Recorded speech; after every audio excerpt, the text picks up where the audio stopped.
Hello and welcome to the very first Guardian film show of 2016, in which we round up a bunch of irritable critics, lock them in a room, turn up the heat, and then start shooting. It's going to get ugly. Happy New Year. Rising up on this week's show, the Afghanistan-conflict comes home to Denmark in Tobias Lindholm's courtroom drama, A War. Skal have Lasse ud, og kort efter, jeg citerer igen, sig, at jeg ved, hvem der er derinde, vi skal ud herfra. And director Nick Reed and Mark Franchetti conspire to lift the curtain on the backstabbing, backbiting world of Russian ballet with Bolshoi Babylon. But we begin the new year with a rip-snorting new western from Quentin Tarantino. 3 hours, 6 chapters, 8 hateful characters. And here's Tim Roth and Kurt Russell, just 2 of the Hateful Eight, to tell Benjamin Lee all about it. Got room for one more? I ain't too anxious to be handing out rides. Real trusting fella, huh? Not so much. Ain't no way I'm spending a couple of nights under a roof with somebody I don't know who they are. So who are you? There are very specific elements in the movie that deal with race and race in America, but we can't really discuss it until it's out. And seeing that I think what I think is cool about that is that seeing that in 1870, and you're only 5 years removed from the Civil War. Yeah. Here we are in 2015, and a lot of the same issues exist. You think I'm in cahoots with that fella or her? That's my problem, boy. I don't know. And by the way, in a country where you're going to have people coming from all over the world, I got news for the world. You're going to be talking about this in 3015, hopefully. If you're still around. Exactly. Hopefully the country will still be going. It's a country made up from people around all over the world. So they're going to bring in their thoughts and feelings and traditions, and all. This is going to be there. And what make a man brave a blizzard, kill in cold blood? I'm sure I don't know. So Tarantino said recently that he sees a link between the film and the Black Lives Matter movement and talk about race in America today. What do you think the film has to kind of add to that discussion? Well, when we were rehearsing even the reading, that kind of came up because I think Ferguson was happening at that time. But the conversation seemed to be a conversation that's been going on since Yeah, the difficult part about that is that if you, like Quentin protested, and the problem is that when that happens, the people who are on the other side of the protest assume that that means you know and appreciate none of their position, and that's not true. The people who are protesting, unfortunately, assume the people who are not protesting don't understand anything or feel any of what they feel. Neither position is correct. It's America. You say what you want to say, think what you want to think. The timing is always interesting and important, but you know you have to understand that the other side says, well, you have these 4 or 5 cases that you're all concerned about when I have these 4,000 or 5,000 young black guys that are dying every weekend in our cities as the year goes on, and you don't seem to have any problem with that. One of them fellas, they'll kill everybody in here. Now we're talking.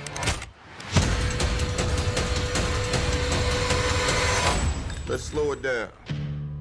Let's slow it way down. What they're doing is they're saying your concern for these people, I appreciate your concern, but it's not commensurate with the concern you should have for the 4,000 people over here who think this way. Unfortunately, Quentin didn't go in and protest that. That's not that's the mindset he went in with. He didn't go in with their mindset. He went in with his. But I think also it's been kept alive just by a certain sort of aspect of the media right now, as if it matters. I find it interesting that you find it interesting after all this time. Yeah, we've kind of forgotten about it. We've forgotten about it, but you haven't, and you want an answer to some questions, which I don't know if we can give you. You got to ask Quentin. Yeah, you kind of got to ask Quentin. When you get to hell, tell him Daisy sent you. Working with him, does he have that kind of manic energy all the time? Is it quite exhausting sometimes? Does he have so many ideas at you, or is it does he kind of measure it quite well? Oh man, it's like a high energy ride. It's there. But he doesn't tire you with it. No. It's not, I mean, God love him. I worked with Robin Williams. That's a manic energy that doesn't stop. Yeah. It's not the same thing. Quentin, on the set, it's a normal energy. It's a very normal energy. It just keeps you. It keeps you there. Yeah. It supports you. It's brilliant. It's just he's your blue blanket. He's your safety net. Yeah. You know. You have great trust in that feeling, and rather than if it was manic all the time. It's a good question because I think that the Quentin that is presented to the world a lot of the times is that energetic. Yeah. But there's also another the side other of him, which is he's just laughing and listening and having a good time and concentrating on his work with you.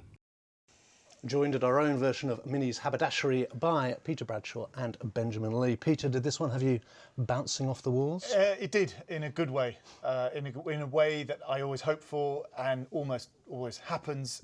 Yes, I really, really liked it. It was exhilarating and mad and offensive and provocative and somehow very, very intelligent all at the same time in exactly the right way. I've only really disliked a Tarantino film, and that's a film that most everybody kind of loves, and that's Inglourious Basterds, where I thought that he kind of got lost and sort of out of his depth in pulp sort of comedy tongue-in-cheek versions of European Nazi jokes, and I thought they didn't quite work. But here on his American home turf, he's just superb, I think. And he's really so distinctive. The extraordinary thing, again, these chapters, there's something very literary about that. These unashamedly extended dialogue scenes which just go on forever, which nobody else in Hollywood apparently is allowed to do. Nobody else would dream of doing it. But not at all boring, always gripping and exciting. And that. But it's almost like he's setting little tasks for himself, isn't he? He's almost like, let's see how long I can keep this going. Let's shoot it in 70mm widescreen, but have most of it being close-ups on people's faces indoors. It's like a perverse joke. It's mad. It's very perverse, and yet it works because there are these very cleverly managed cutaways and flashback scenes to the outdoor world, which of course looks stunning on 70mm. Is this the first stage of a kind of madness then, of him kind of going upriver? I think it is. I mean, only he could get away with it. It's weird to think that, well, we're all going to be watching it on our small screens anyway, so it's perhaps something either crazy or quixotic about insisting on the full widescreen effect, but wonderful in a way, wonderful. Ben, are you a Tarantino fan, and if so, how does this one measure up? I think he's incapable of making a truly bad movie. Even Death Proof I actually quite liked. I think he often puts himself in the mindset of the viewer more than other directors do. So he's a film fan. He wants his films to be enjoyed by fans as entertainment, and I think that plays to his benefit a lot of the time. And this is not a bad film at all, but I feel like he's putting film fan above filmmaker and storyteller a little bit too much here for me. I think the cast are all game. I think he's great at casting, and he's picked some really kind of obscure actors to play some really central roles, and that was a key important thing for him. The score by Morricone is fantastic, and it looks beautiful, but it feels a little bit, it borders on self-indulgence a little bit too much for me at times. There's the overture, the intermission, the 3-hour running time, the 70mm, which a lot of it... You're saying this like a bad thing? No. Self-indulgent is a bad thing when Tarantino's doing it? I admire him for making the act of cinema going an experience again, because a lot of other directors aren't bothering to do that. But I think he's thinking about himself and the references he wants to make a little bit more than the viewer in this, to me. It's fun while you're watching, but it didn't really linger for me. I think Django and Bastards and his other films have lingered for me after, but there's not much substance here. It's a fun exercise, and it's fun to watch, but I think he needs to get the balance a little bit better for me with being a great filmmaker and a film fan. He's always a provocateur, and he's certainly going for it here. Yeah. He's been accused of misogyny with the treatment of the Jennifer Jason Leigh character, and that she's beaten up at kind of wanton leisure with the suggestion that she kind of has it coming. I personally, I don't agree with that. I see that there's been a sort of liberal outrage at the way Daisy Domergue is treated. And that, I think, is to misunderstand what's going on in the film. The point is that her character operates in a kind of dichotomy with Samuel L. Jackson's character, Major Warren. He is a misogynist himself. He participates in the misogyny. She is a racist. I think the point about these two characters is that they both invite and refuse our liberal discomfiture in the way that they are presented. And I think there's something strange about getting into a liberal outrage situation about this film when the white male dominance of the rest of tasteful, softcore, middlebrow Hollywood is just passed unchallenged and unacknowledged. But when Tarantino puts it up front, when he puts it front and center, and gives us a woman who is assaulted and yet comes back, survives being assaulted, and is a tough survivor, this is held against him. Yes. Tarantino knows what he's doing, and he's sporting and challenging our conventions. Did you have a problem with it? No, not at all, and not with the way that she's treated. Again, he's obsessed with the N-word, and in other films, to me, it made a little bit more sense than in this. But in this, it seems, obviously at the time it was used a lot, and it's used in some points in the film for very specific reasons to show the character's views on race and on Samuel Jackson's character. But it, to me, just felt like he loves to find an excuse to use the N-word in every possible way. That's the only thing that's stuck a little bit with me. I think Tarantino has said the film is kind of a comment on Black Lives Matter as well. I don't really think there's as much to the film as he thinks there is personally. No. I think it's a fun exercise, but I don't think it's saying anything about race. We always have a kind of violent, ambivalent reaction to certain aspects of Tarantino's films. He's almost goading us to have those. Yeah. That we kind of hate ourselves for loving aspects of it. We feel a kind of virtuous flush of despising other aspects, don't we? And that's part of the fun of engaging with these films. Again, I think it's interesting how it's waved through in almost every other concept. The N-word, as I use it, I keep remembering Louis C.K.'s routine about how he fans the phrase the N-word, actually more offensive than the N-word because it's used by nose-wrinkling liberal types like me. But he is using it and forcing us to focus on it because, in fact, it is used. Now, of course, you could say, well, maybe Tarantino has got a weakness for Civil War and post-Civil War context because they allow him to use the N-word. I don't know. Interestingly, the Major Warren character talks about this hateful way of using the N-word. He actually has him using it. He also uses the word coloured, incidentally. I suspect that Quentin Tarantino might be sporting the C word. The C word, which is sporting with our liberal antenna as well. This here is Daisy Domergue. She's wanted dead or alive for murder. When that sun comes out, I'm taking this woman to hang. Is there anybody here committed to stopping me from doing that? Looks like Minnie's haberdasher is about to get cozy. One of them fellas is not what he says he is. Move a little strange, you're gonna get a bullet. Not a warning, not a question. A bullet.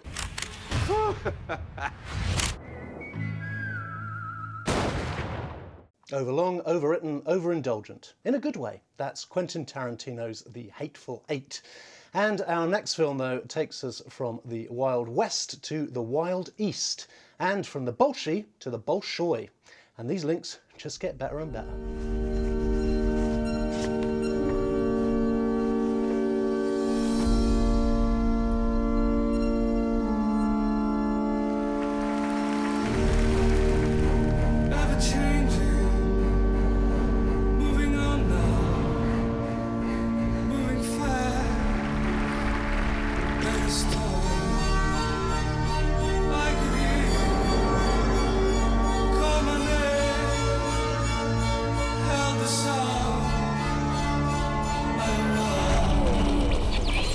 Artistic director Sergei Filin is being treated in a Moscow hospital for severe burns after a masked man threw acid in his face. When Sergei Filin, artistic director of the Bolshoi Ballet, was subjected to an acid attack in January 2013, it lifted the lid on the bitter rivalries and tangled politics at the heart of a Russian institution. Bolshoi dancer Pavel Dmitrichenko was motivated by professional jealousy and revenge.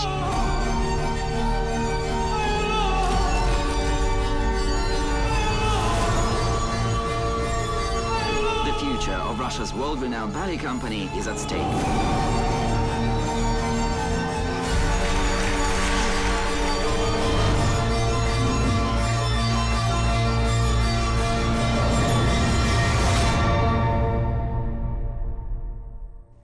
Ben, who could have imagined that a state-run Russian ballet company could have been such a dysfunctional operation?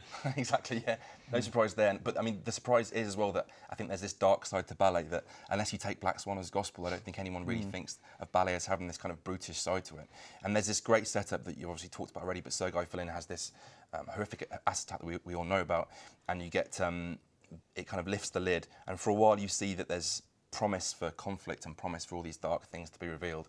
Vladimir Yurin, who's the new general director, he's this fascinatingly unemotional guy who's devoid of niceties, who kind of comes in hoping to kind of shake things up.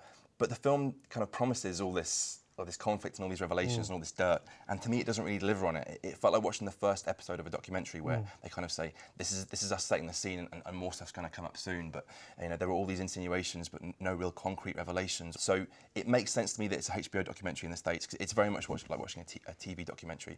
I wanted a little bit more nastiness, to be honest. It's sort of backstage but only up to a point, isn't it? You keep thinking there's another door here that they're almost reaching and showing us, but it doesn't quite get there. It's like they were looking really hard, and even when they don't really focus on many characters other than these two. They speak to a few dancers throughout, but they don't really find anyone they can really latch onto as a character who has a story they want to hear about. Maybe just because everyone's too scared. Yeah, possibly, but even then it makes for an unsatisfying viewing. To me personally, I think it just promised a lot that didn't really deliver. What do you reckon?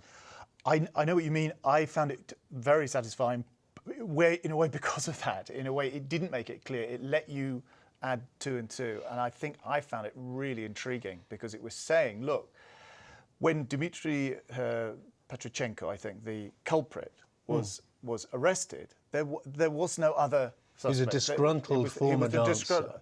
There was nobody else, and yet there was this petition widely circulated among the Corps de Ballet asking for his trial to be overturned. There was no other suspect. He was clearly guilty. And yet, what I found fascinating with them is they're saying that actually, almost in a kind of collective unconscious level, they sort of supported him because there is this horrible rage iceberg of which this is the tip.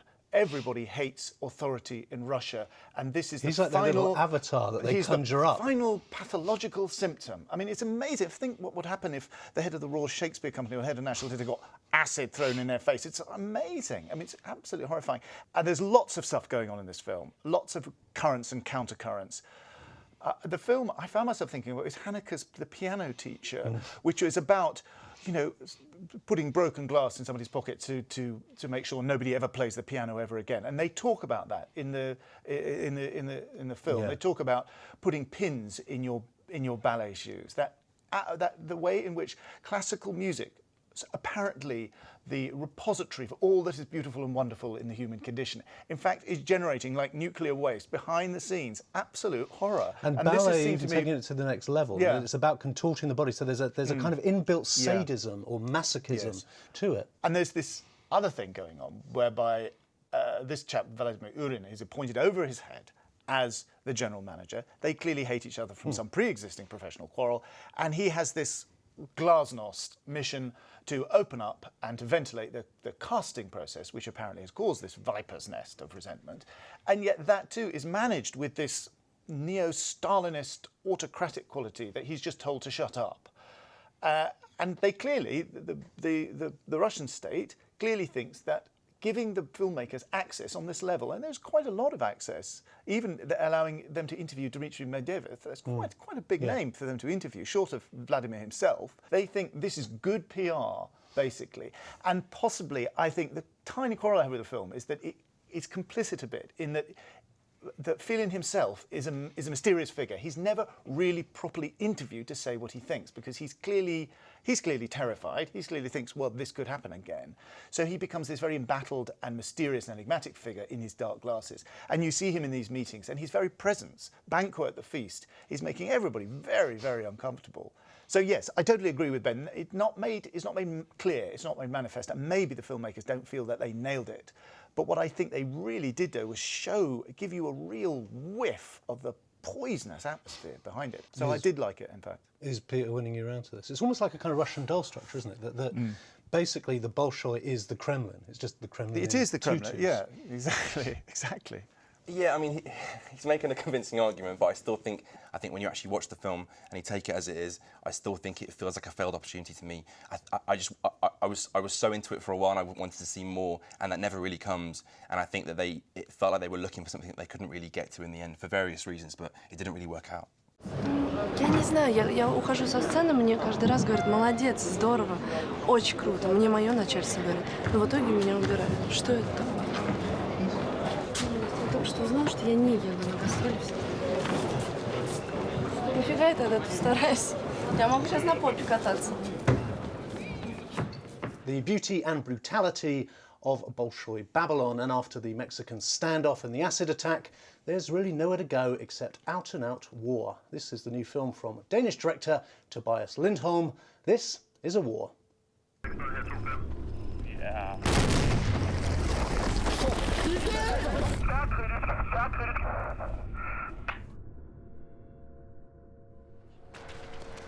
Jeg har det fint. Du kan glæde dig til at komme hjem til det der røverunge mand. Klaus Pedersen is a good soldier fighting a bad war and forced to make a snap decision to save one of his men.